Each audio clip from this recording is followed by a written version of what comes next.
Friends అందరికీ నమస్కారం అండి.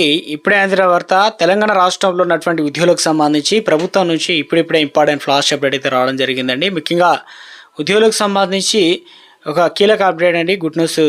పూర్తి వివరాలు అనేది వీడియోలో తెలుసుకునే ప్రయత్నం అయితే చేద్దామండి. పెండింగ్లో ఉన్నటువంటి పీఆర్సీ కావచ్చు, ఇతరత్ర అంశాలకు సంబంధించి క్లియర్గా తెలుసుకుందాం. చివరి వరకు చూడండి, అర్థమవుతుంది. మరోసారిగా ఛానల్ వస్తే తప్పకుండా సబ్స్క్రైబ్ చేసుకోండి. చూస్తున్నారు కానీ లైక్ చేయడం మర్చిపోతున్నారు, వెంటనే లైక్ చేయండి. వివరాలకి అయితే వెళ్ళిపోదామండి.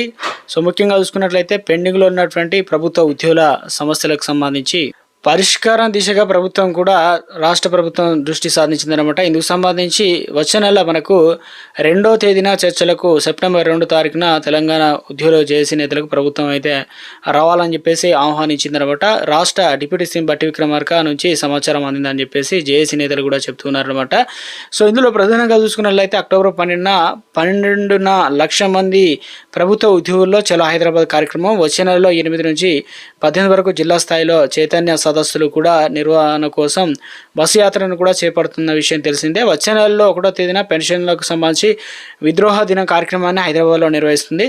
అయితే ఉద్యోగులకు సంబంధించి ముఖ్యంగా పెండింగ్లో ఉన్నటువంటి రావాల్సినటువంటి 5 డిఏలు తక్షణమే రిలీజ్ చేయాలని, ఉద్యోగులకు ఆరోగ్య పథకం సంబంధించి పూర్తి స్థాయిలో నిబంధనలు కూడా క్లియర్గా వాటిని వెంటనే అమలు చేయాలని, మంత్రివర్గం ఆమోదించిన విధంగానే నెలకు 700 కోట్ల రూపాయల పెండింగ్ బిల్లు కూడా వెంటనే రిలీజ్ చేయాలని, కాంట్రిబ్యూషన్ పెన్షన్ స్కీమ్ సిపిఎస్ను ఏదైతే ఉందో రద్దు చేసి పాత పెన్షన్ స్కీమ్ను ఓపీఎస్ను వెంటనే అమలు చేయాలని, ఏకీకృత సర్వీస్ నిబంధనలు కూడా వెంటనే అమలు చేయాలని, డిఎస్సి 2003 సంబంధించి ఉపాధ్యాయులు కేంద్ర ప్రభుత్వం జారీ చేసిన 57 మెమో ద్వారా పాత పెన్షన్ విధానాన్ని వీరికి కూడా వర్తింపజేయాలని, పీఆర్సీ నివేదిక వెంటనే తెప్పించుకొని 51% ఫిట్మెంట్ కూడా అమలు చేయాలని, వివిధ కారణాలతో సస్పెండ్ అయిన ఉద్యోగులను వెంటనే త్వరలోనే విధులకు తీసుకోవాలని, అదేవిధంగా స్థానిక ప్రతిపాదకన అదనపు పోస్టును సృష్టించి 317 జీవో బాధితులకు వెంటనే న్యాయం చేయాలని, ప్రభుత్వ శాఖలు పదోన్నతుల కమిటీలో సకాలంలో ఏర్పాటు చేసి ప్రమోషన్లు కూడా మంజూరు చేయాలని చెప్పేసి అప్డేట్ అయితే రావడం జరిగిందండి. చూడాలి మరి ప్రభుత్వం అయితే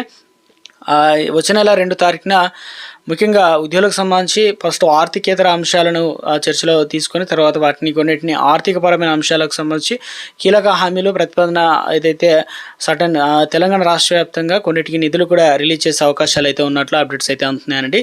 సో ఇది ప్రస్తుతం ప్రభుత్వ ఉద్యోగులకు సంబంధించి కొన్ని ముఖ్యమైనటువంటి తాజా సమాచారం అని చెప్పుకోవచ్చు ప్రభుత్వం నుంచి.